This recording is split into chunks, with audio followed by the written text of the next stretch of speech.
Paulo Arthur está falando aqui, procede que já chegou proposta da Rússia pelo Ian? Cara, ó, deixa eu falar uma coisa para vocês. Nenhum, daqui para frente, podem acreditar em mim, daqui para frente, para tirar um jogador de base do Santos, uma promessa, olha, ou pagando multa, sabe, ou uma proposta realmente irrecusável. É muito difícil você tirar dessa diretoria que está aí um jogador da base. É muito difícil. É muito difícil.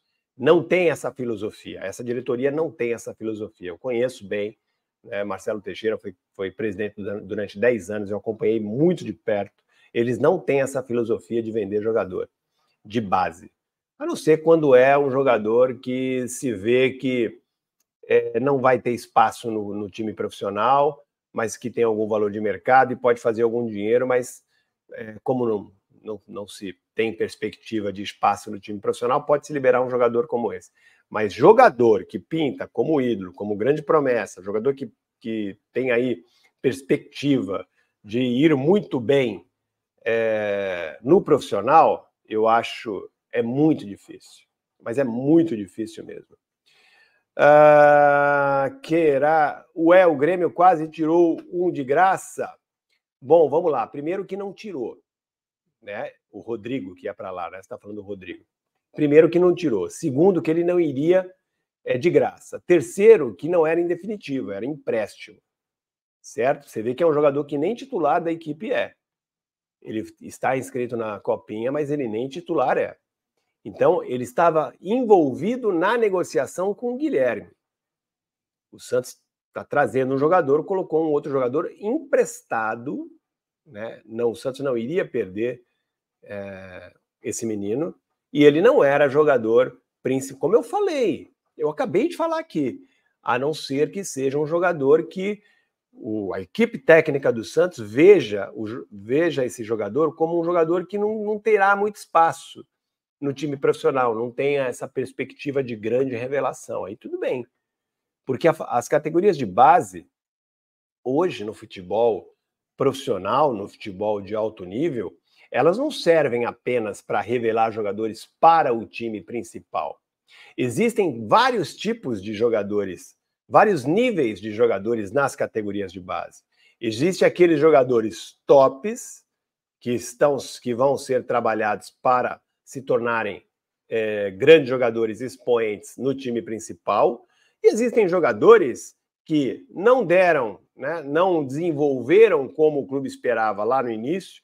O clube investe no jogador, começa a investir no jogador com 12, 13 anos. Esse jogador chega nos 17 anos e aí se vê que não é um jogador que, né, vai poder contribuir com a equipe principal. Então, se pode negociar um jogador como esse. Mas ídolo, por exemplo, um jogador que pinta aí como com grande potencial de se tornar um grande jogador, como Miguelito, como esse menino que está fazendo gol pra caramba aí na Copa São Paulo, o Enzo Monteiro. Aliás, 2 bolivianos, e eu vou fazer uma matéria especial sobre eles. Aguardem, tá bom?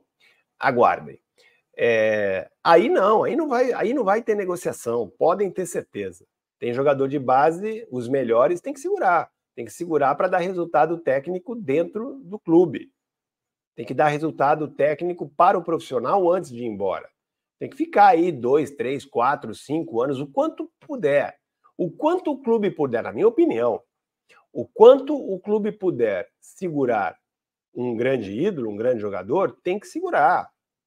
Porque o grande jogador, além do retorno técnico dentro de campo, ele atrai patrocínio, ele atrai outros bons jogadores. Quem é que não quer jogar ao lado do Neymar? Quem é que não quer jogar ao lado do Messi? Quem é que não quer jogar ao lado... Vocês entenderam? O grande jogador, ele atrai dinheiro, ele atrai tudo que é bom no futebol. Bons patrocínios, bilheteria, torcida, ele aumenta a torcida. Então, ídolo não se vende. Para mim, deveria ser proibido vender ídolo. Claro, eu sei, é lógico que isso não é possível. Quando o jogador quer sair, tem proposta, tem multa, a situação fica insustentável. Mas enquanto for possível, na minha opinião, enquanto for possível segurar um grande jogador, os clubes têm que segurar o máximo possível. Se puder segurar a carreira inteira, maravilha. O Santos não conseguiu segurar o Pelé, claro que eram outros tempos, né? O mercado de jogadores entre os países, o mercado internacional, não era tão aquecido como é hoje, nem de perto. Mas o Santos recebeu milhares de propostas pelo Pelé. Muitas propostas. Só que naquela época, a relação dos clubes com os atletas era muito mais segura, era muito mais sólida. Havia a lei do passe. Se o clube quisesse, cara, o jogador não sairia de jeito nenhum, ficaria ali eternamente. Não tinha como tirar o jogador do clube se o clube não quisesse vender. Era quase uma escravidão, por isso que se mudou, né? Se acabou com a lei do passe.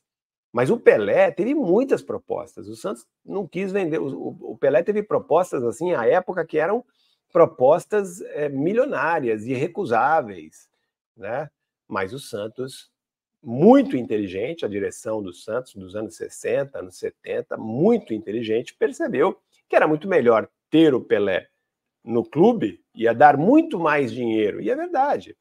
Verdade, o Santos ganhou muito dinheiro. O Santos manteve equipes fortes durante todo aquele período da era Pelé, porque tinha dinheiro. O Santos era um dos clubes que mais tinha dinheiro no Brasil por conta do Pelé, porque faturava muito com o Pelé, com amistosos, né? Com bilheteria, com marketing, tudo isso. O futebol não era tão profissional, mas claro que já atraía bastante dinheiro.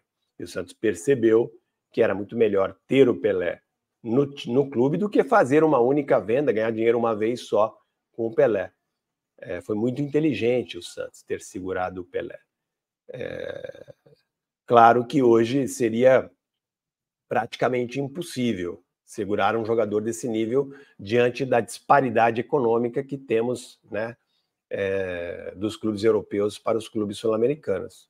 Eles pagariam o valor da multa contratual do Pelé no estalar de dedos. Seria fácil, mas eu acho que todos os clubes grandes deveriam se esforçar ao máximo para segurar os seus grandes ídolos.